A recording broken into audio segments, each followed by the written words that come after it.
Generating traffic and sales can be a challenge for online merchants. But selling on the Walmart Marketplace puts your products in front of millions of customers who shop on Walmart.com. And right now, sellers who join Walmart Marketplace can save up to 50% on referral and fulfillment fees for the first 90 days. So get started today. Head over to marketplace.walmart.com/savings.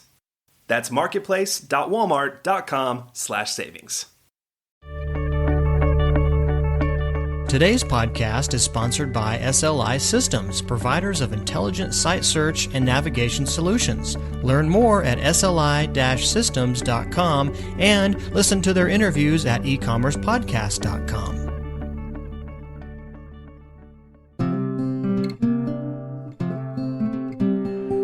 Your path to e-commerce success starts right here. You're listening to Practical E-commerce, the podcast for e-commerce results.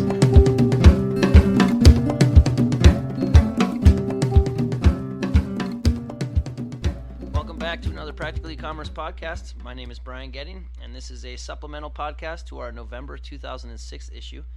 And in this podcast, we have Chad Herman, who is the Director of Business Development for Second Bite. And he spoke with Mitch Bettis recently about order abandonment, or shopping cart abandonment, research has shown that online consumers tend to abandon their shopping carts about 75% of the time. And Second Bite is a company that offers a product that integrates with a shopping cart, and it sort of offers a potential solution for recovering orders after somebody abandons the cart. So Chad Herman could explain it much better than me, and like I said, he was speaking with Mitch Bettis today. I'm going to go ahead and turn it over to them. Second Bite is a product specifically intended to work with merchants that have either shopping cart or order abandonment. We look at it as anything that a merchant has, that a process that they want a shopper to complete, whether that be purchasing something through a shopping cart or even something on the other end of the scale for newsletter sign up. It can work in any particular situation where there is a process that the merchant wants the shopper to complete. So what we do is give the opportunity for that merchant to remarket to any individual that comes to their site, shows an interest in their items, products, or services, but for whatever reason isn't able to complete that purchase at the time of the site visit. And what we are able to do then is get back in front of that individual with a targeted, branded email with a link back to that order and process. So it's not just a reminder saying, we appreciate your interest in our products, we recognize that you're on our site, thanks, and we hope you come back. It's a specific targeted message to the individual, reminding them of that visit, talking specifically about the item or items or services that they were interested in, and then giving them the opportunity to return to that order and process, to that item in the cart.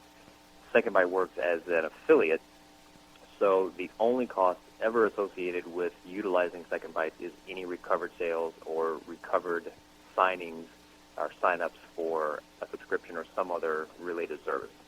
And does this integrate with any kind of shopping cart? Are there any limitations there, whether I have a licensed solution or a hosted solution? There really are no limitations. The product was built to be able to work across any platform, so regardless of whether or not you're, for example, a small merchant working with the Yahoo store system, or if you are creating something on your own, it's a home-built program that's in-house, or if it's, for example, a GSI or a Monster Commerce or anybody else, the idea is that this is going to work across the board. We do a number of different things so that we can work in different environments.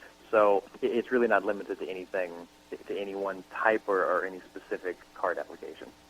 Your site had noted that Second Bite approaches this problem by addressing certain behavioral triggers that are displayed by consumers kind of during their shopping process. What does a behavioral trigger, what does that mean? What is it watching for? Well, the behavioral trigger is pretty straightforward in this. It's an abandon. Now, an abandon can be determined in a lot of different ways, but straightforward response would be that an individual goes to a merchant site, begins the process of selecting an item, placing that item to the shopping cart, and then for whatever reason, once that order is in process, the sale process has taken place, they don't complete. Now, that can be obviously anything from they received a phone call at home and forgot to go back to the computer, the session timed out, they were at work on break, decided that they were going to continue their shopping or searching for products at a later time, maybe when they're at home, any number of things can come up. But what we look at is the behavior of beginning the process of purchasing an item, and then the event, of course, is that they abandoned. And once they don't complete that sale and it is that transaction and it is abandoned, a series of emails goes out. Is that correct? And then I presume the merchant has set up this series of emails to a certain level of kind of specific messages and meanings as well. Is that also correct? That's correct. The number of emails, the timing and delivery of those emails is completely determined by the merchant. Now, Second Bite and the people associated with working with those merchants will do all of the work. They will do the entire account setup, will do email creative, will assist in determining the length of time between the first email and the second email, will help determine if it should be a one-email campaign or a multiple email campaign. A number of different factors go into deciding how to respond with that particular merchant to that shopper, and we call emails campaigns. But you could also set up multiple campaigns based on the cart process.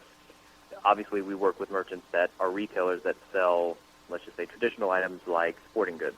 But we also work with merchants that have subscription sites. We also work with merchants that are lead generation type merchants, and they know that they've got a large campaign to try to drive people to a site to sign up for, we'll just say, a calling card, for example, or a new credit card, or some other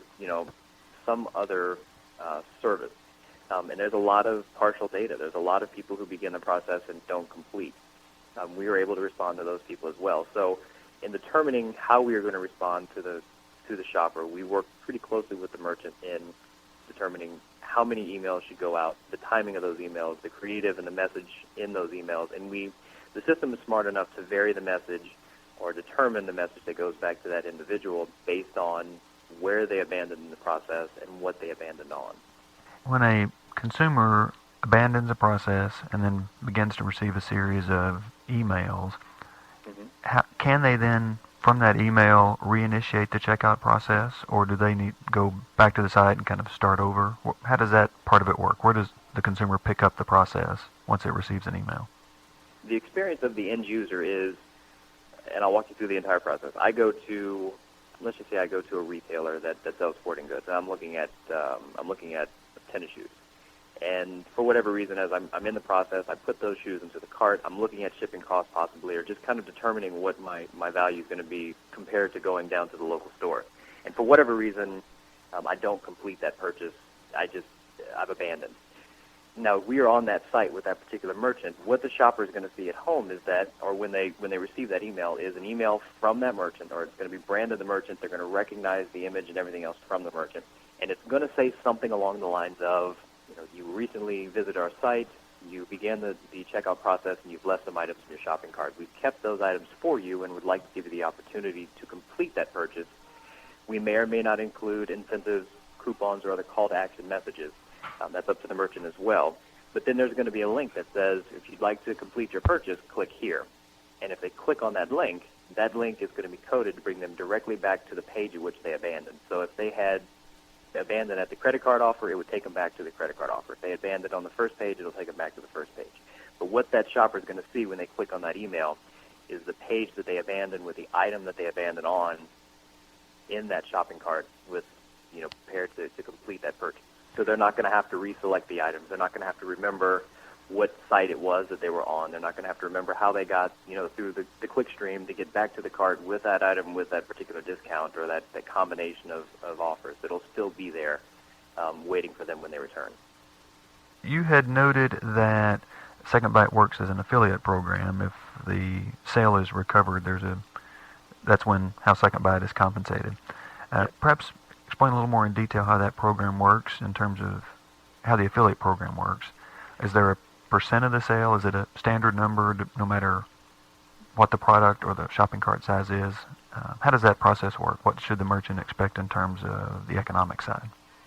Well, the reason for setting it up as an affiliate program is twofold, really. One is to make it simple.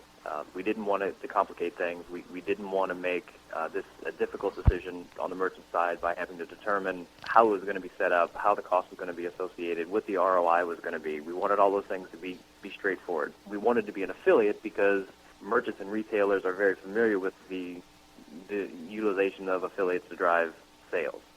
So what we decided to do was present ourselves as an affiliate, get paid as any other affiliate would, and then go to the merchants and find out, for example, if they were utilizing a LinkShare, a CJ, a Cowabunga, some other affiliate network that they had set up previously and then had offered payouts based on what they thought was appropriate to affiliates. So what we do is we go into the Cowabungas of the world, we sign up, once we've had a chance to talk with that merchant, we sign up as an affiliate, and then we just accept whatever payout terms are listed for that merchant. So if it's a percent of sale, then we accept a percent of sale. If it's a dollar amount per sale, then we take the dollar amount per sale. And we don't typically negotiate with any of our merchants any additional fees or any other costs other than what they've already determined to be appropriate for affiliates. Why is a third-party solution like Second Bite, or kind of, I guess we call it an external solution beyond a normal shopping cart, why is it necessary for a merchant to invest in this kind of tool? Could they not do this on their own, for instance? Why is this tool necessary? Well, there's a couple of ways to answer that, and certainly there is the opportunity for somebody to go out and try to rebuild this themselves. So the first thing you have to look at is the investment it would take to build it. The product that we're offering, there's no cost, there's no setup fees associated with it, there are no maintenance fees, there's nothing else that goes into it other than recovered sales. So the ROI is immediate. It's also available today. It's literally something that can be up and running on a site within 48 hours. So the first thing you have to look at is, do I want to invest a lot of time and effort with my IT infrastructure to try to build something that already exists when there's no cost associated for it unless it works? So I think the initial consideration there is going to be cost, and ours is obviously, from a timeline and a cost basis, going to be much better than building it yourself. The next thing that you can look at is it's much more difficult to build than just responding with emails. This is not an autoresponder. This isn't something that just says, send me a query of every single email address from abandons in the last 30 days, and let's send a generic message.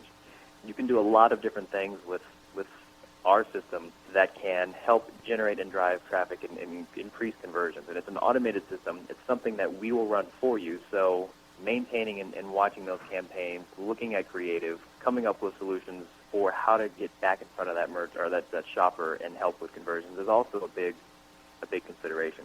And the other thing is that because Second Bite is a network, and because we have exposure to a lot of different things, what we are able to do is drive additional traffic.